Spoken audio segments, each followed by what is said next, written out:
আসসালামু আলাইকুম। জুলাই সনদে স্বাক্ষর করেছে বাংলাদেশ জামাত ইসলামী, কিন্তু দেখা যাচ্ছে যে জামাতের উপর খুবই খেপেছেন কিন্তু এনসিপি এবং বাংলাদেশ জাতীয়তাবাদী দল বিএনপি। এখন একটা প্রশ্ন জাগতেই পারে যে এনসিপি খেপেছে, ঠিক আছে, যে কেন তারা জুলাই সনদে স্বাক্ষর করলো জামাত, কিন্তু বিএনপি কেন খেপলো? এটা একটা কিন্তু প্রশ্ন খুবই মনের মধ্যে আপনাদের হয়তো ঘুরপাক খাচ্ছে যে জামাত যদি জুলাই সনদে স্বাক্ষর করে তাহলে তো বিএনপি খুশি হওয়ার কথা, কারণ এটা সালাউদ্দিন সনদ যেহেতু হয়ে গেছে, সেহেতু জামাত এখানে সই করেছে মানে বিএনপির জন্য খুশি। কিন্তু বিএনপি কেন এখানে দেখা যাচ্ছে যে বিএনপির অ্যাক্টিভিস্টরা এবং বিএনপি পন্থী যেসব যারা লেখালেখি করে তারা কিন্তু এতে খুবই কিন্তু জামাতের উপর খেপেছে। তারা কিন্তু জামাতকে মুনাফিকি বলে কিন্তু গালাগালি করতেছে। এবং হ্যাঁ, এখানে এনসিপি যথেষ্ট পরিমাণ জামাতের উপর খেপার একটা আহ, কারণ আছে, কেননা দেখা গেছে যে জুলাই সনদের আইনি ভিত্তি নাই, নিশ্চয়তা নেই, তারা জামাত সেখানে স্বাক্ষর করেছে। কিন্তু আসলে বিএনপি এবং এনসিপি জামাতের উপর কিন্তু একটা ফাঁদ তৈরি করে রেখেছিল এই জুলাই সনদের আইনি ভিত্তি বা এই জুলাই সনদে স্বাক্ষর করার ঘটনাকে নিয়ে।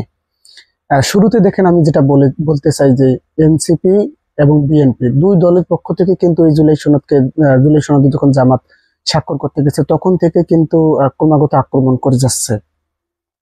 এখন বিএনপি এবং এনসিপির একটা কিন্তু টার্গেট ছিল। আপনারা জানেন যে এনসিপি যে রাজনীতিটা করতেছে এটা ক্রমবর্ধমান, মানে জামাতকে ব্যবহার করেই কিন্তু তারা রাজনীতিটা করতেছে। যেমন জামাতকে যখনই ব্যবহার শেষ হয় তখনই তারা জামাত এবং শিবিরকে গুপ্ত বলে, কিন্তু এটা এনসিপি নেতা কর্মীদের পক্ষ থেকে কিন্তু পাওয়া গেছে। বিএনপির পক্ষ থেকে জামাত এটা গুপ্ত বলবে, বিএনপি এটা কোনো বিষয় না, কিন্তু এনসিপি বলবে, এটাই কিন্তু তখন একটা বিষয় হয়ে দাঁড়ায়। কেননা এনসিপি কে সর্বাত্মক সহযোগিতা করেছে কিন্তু বাংলাদেশ জামাত ইসলামী। কিন্তু দেখা যায় যখনই এনসিপি প্রয়োজন শেষ হয় তখনই কিন্তু জামাতকে গুপ্ত বলে, রাজাকার বলে, পাকিস্তানি পন্থী বলে, এইভাবে কিন্তু জামাতকে আক্রমণ করে। তো এবারও কিন্তু এরকম কিছু একটা ঘটানোর প্ল্যান করতেছিল। যখন জুলাই সনদের আইনি ভিত্তি এবং পিয়ার পদ্ধতিতে নির্বাচন সহ 5 দফা দাবিতে যখন ইসলামী দলগুলো আন্দোলনে নামলো মাঠে, তখন কিন্তু এনসিপিরও তাদের সঙ্গে নামার কথা ছিল, কিন্তু এনসিপি কিন্তু তা করে নাই।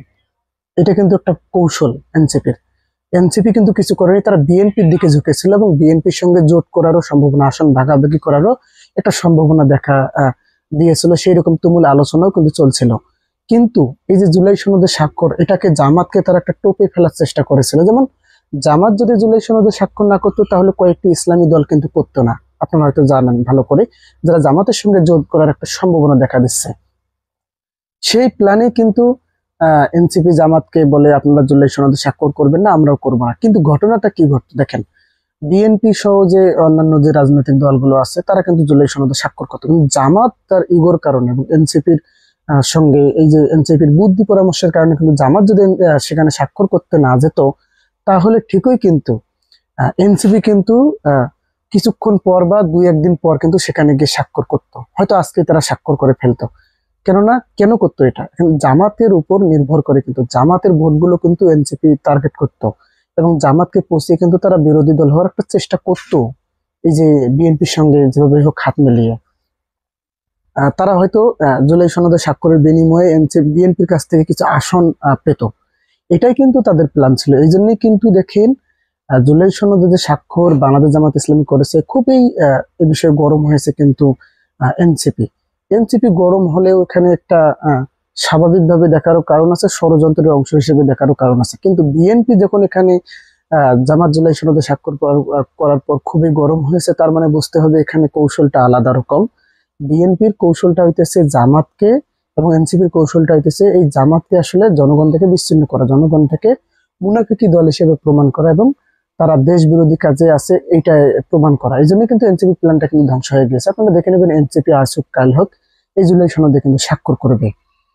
কিন্তু তারা কালপিট বানানোর একটা প্ল্যান করেছিল কিন্তু বাংলাদেশ জামাত ইসলামকে। এই কারণেই কিন্তু তারা জামাতকে জুলাই সনদে স্বাক্ষর করেছে বলে এখন গালাগালি করতেছে, কিন্তু বিএনপির সঙ্গে তারা জোটের আলোচনা কিন্তু চলে, আসন ভাগাভাগির আলোচনা চলে। জামাতের সঙ্গে এই যে জুলাই সনদের আইনি ভিত্তির জন্য আন্দোলনে যায় নাই, তাহলে জামাতের সঙ্গে আপনারা যদি জুলাই সনদের আইনি ভিত্তির জন্য আন্দোলনে না যান তাহলে জামাত জুলাই সনদে স্বাক্ষর করবে, আপনারা কেন জামাতকে টার্গেট করবেন? আপনাদের তো সেই অধিকার আসলে নাই। তার মানে এখানে বোঝা যাচ্ছে যে তারা একটা প্ল্যান করেছিল, কিন্তু জামাত আসলে জুলাই সনদে স্বাক্ষর করে আহ অনেক একটা বড় প্ল্যান, অনেক বড় একটা ফাঁদ থেকে কিন্তু বেঁচে গেছে।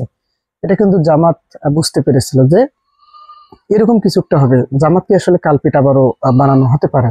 এজন্য কিন্তু বাংলাদেশ জামাত ইসলামী শেষ পর্যন্ত কিন্তু জুলাই সনদে স্বাক্ষর করেছে, যদিও ডক্টর ইউনূসের পক্ষ থেকে জামাতকে আশ্বস্ত করা হয়েছে যে না, জুলাই সনদের আইনি ভিত্তি দেওয়া হবে, আপনারা স্বাক্ষর করেন বা কিছু বিষয় সংশোধন করা হবে। এখন যে প্রশ্নটা দাঁড়িয়েছে, এই যে বিএনপির স্থায়ী কমিটির সদস্য সালাউদ্দিন আহমেদ, উনি কিন্তু এই যে জুলাই সনদের আইনি ভিত্তির সময় যারা জুলাই যোদ্ধারা গণভবনে গিয়েছিল, আন্দোলন করেছে এবং গণভবন দখলে নিয়েছিল, তাদেরকে কিন্তু আওয়ামী লীগের দোসর বলেছিল। এ নিয়ে কিন্তু দেখেন আমির জামাতের পক্ষ থেকে কিন্তু কঠোর বার্তা দেওয়া হয়েছে সালাউদ্দিন আহমেদকে, এবং নাহিদ ইসলামও সালাউদ্দিন আহমেদকে ক্ষমা চাইতে বলেছেন। যদি সালাউদ্দিন আহমেদ বলেছেন যে আহ আহ, আমাকে না, নাহিদদেরকে ক্ষমা চাইতে হবে, কেননা নাহিদরা জুলাই সনদে স্বাক্ষর করেনি, জুলাই যোদ্ধাদের আকাঙ্ক্ষার প্রতিফলন তারা ঘটায়নি, এই জন্যই কিন্তু এই কথাটা বলেছেন। কিন্তু দেখেন এই যে বিএনপির স্থায়ী কমিটির সদস্য সালাউদ্দিন আহমেদ, মানে সালাউদ্দিন সনদে যখন স্বাক্ষর হয়, মানে জুলাই সনদ, আহ, তখন কিন্তু এটাকে ধরা হয়েছে কিন্তু সালাউদ্দিন সনদ।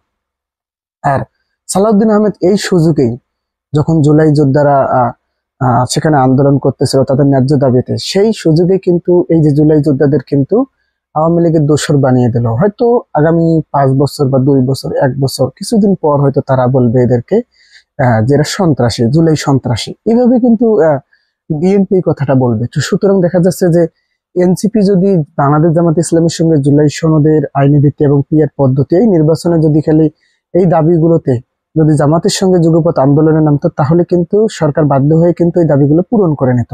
কিন্তু এনসিপি কিন্তু দেখা যাচ্ছে যে তা করেনি এবং তা করবেও না। তারা বিএনপির সঙ্গে আহ কয়েকটি আসন ভাগাভাগির কারণে, কয়েকটা আসনের জন্য কিন্তু জামাতের সঙ্গে যুগপৎ আন্দোলনে যায়নি, এবং তারাই এখন জামাতকে কিন্তু টার্গেট করে গালাগালি করতেছেন, এবং বিএনপির পক্ষ থেকেও কিন্তু জামাতকে মুনাফেকি দল বলা হইতেছে। মানে জামাত জুলাই সনদে স্বাক্ষর করে জামাত মুনাফেকি দল হয়ে গেল। আর যদি জুলাই সনদে স্বাক্ষর না করতো, তাহলে জামাতকে নিয়ে সেই আলোচনা কিন্তু টকশোতে হইতো, যেটা সবসময় দেশ বিরোধী কাজে যেমনটা 47, 71 এইভাবে উদাহরণ দিয়ে তারা এইরকম করে জামাতকে টার্গেট করে বক্তব্য দিত। কিন্তু কিন্তু যখন জামাত জুলাই সনদে স্বাক্ষর করেছে, তখনও কিন্তু বিএনপি তাদেরকে বুঝতেছে কেন জামাত জুলাই সনদে স্বাক্ষর করবে, তাদের প্ল্যানটা তো মনে করেন ধ্বংস হয়ে গেল। এটাই কিন্তু তাদের একটা প্ল্যান ছিল, বিএনপি এবং এনসিপির। এনসিপির যে রাজনীতিটা, এটা কিন্তু জামাত এবং শিবিরের উপর ভর করে কিন্তু তারা এই রাজনীতিটা গড়েও তুলেছে। এই জন্য কিন্তু জামাতকে তারা ফাঁদে ফেলে জামাতের উপর ভর করে এই কাজটা করতে চেয়েছিল, কিন্তু তারা ব্যর্থ হয়েছে। জামাত এখানে আর এনসিপি কে সুযোগ দেয়নি, এনসিপি কে আর সুযোগ জামাত দেয়নি, বিধায় কিন্তু এনসিপির প্ল্যানটা ব্যর্থ হয়ে গেছে। কয়েকটা আসন বিএনপির কাছ থেকে পায়নি, জামাতকে কালপিট তৈরি করতে পারলো না তারা। এজন্যই কিন্তু বিএনপি এবং এনসিপি জামাতের উপর খুবই ক্ষেপেছে। তো দর্শক, জামাত আসলে জুলাই সনদে স্বাক্ষর করে ভালো করেছে নাকি খারাপ করেছে, আপনি এই বিষয়ে কি মনে করেন? অবশ্যই অবশ্যই আপনাদের মন্তব্যটি কমেন্ট করে জানাবেন। ধন্যবাদ। আসসালামু আলাইকুম।